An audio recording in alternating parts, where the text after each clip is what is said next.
Chers auditeurs, bonjour, bienvenue pour Pêle-mêle, votre chronique de l'actualité culturelle.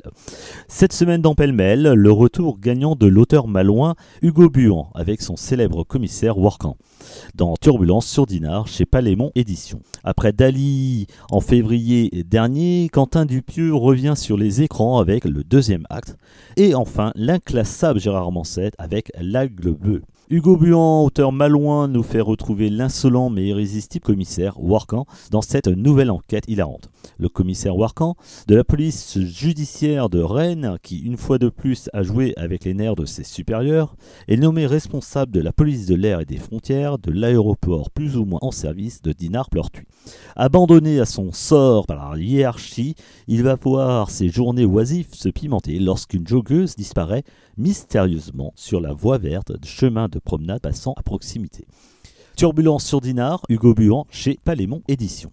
En février dernier, Quentin Dupieux nous avait fait rire avec son portrait de Dali. Cette fois, il signe l'ouverture du 77e Festival de Cannes avec le deuxième acte. Florence veut présenter David, l'homme dont elle est follement amoureuse, à son père, Guillaume. Mais David n'est pas attiré par Florence et souhaite s'en débarrasser en la jetant dans les bras de son ami Willy. Les quatre personnages se retrouvent dans un restaurant au milieu de nulle part. Le deuxième acte de Quentin Dupieux avec Léa Seydoux, Louis Garrel, Vincent Lindon et Raphaël Quenard. C'est fini pour cette semaine, nous nous quittons avec l'indomptable Gérard Manset, grande médaille de la chanson française en 2017. Il est de retour avec son 24e album, L'Algue Bleue.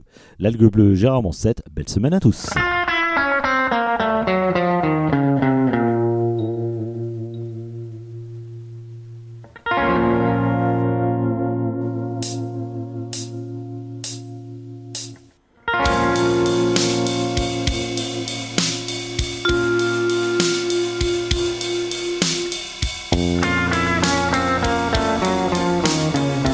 Dans un appartement sur Copacabana,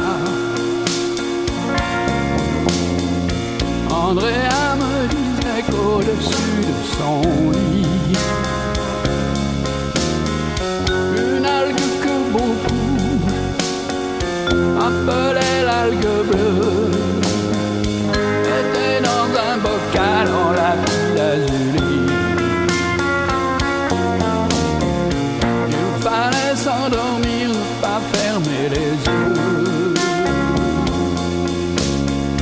Et le songe prenait la couleur du futur. Elle croyait encore atteindre le message que nous brodions ensemble emplis de créatures.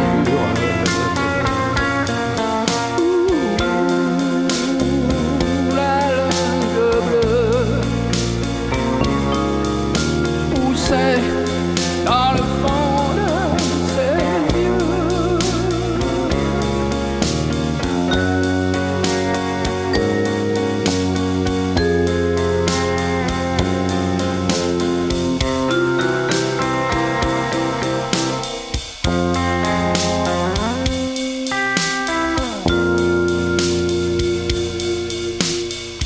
revenait dans sa main, puis l'algue sèche.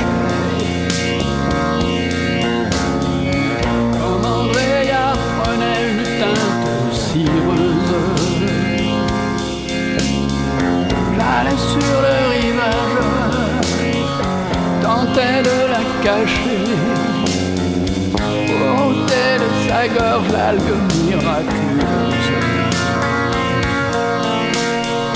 L'eau montait dans sa chambre remplie de goémons. Faut-il se séparer de ceux que nous aimons, sans retourner toujours, reprendre son avion, oublier les serments qu'ensemble nous avions.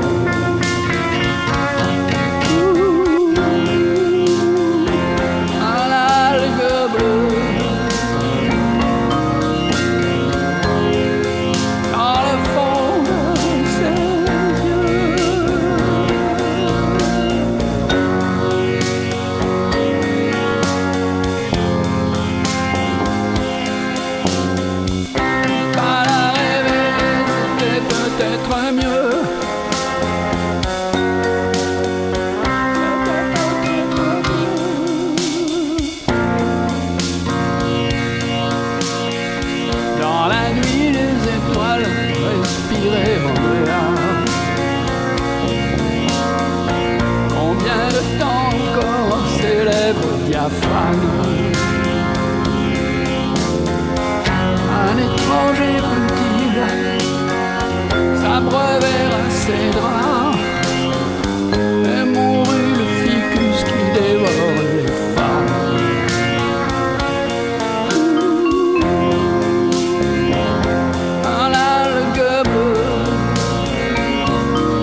être mieux.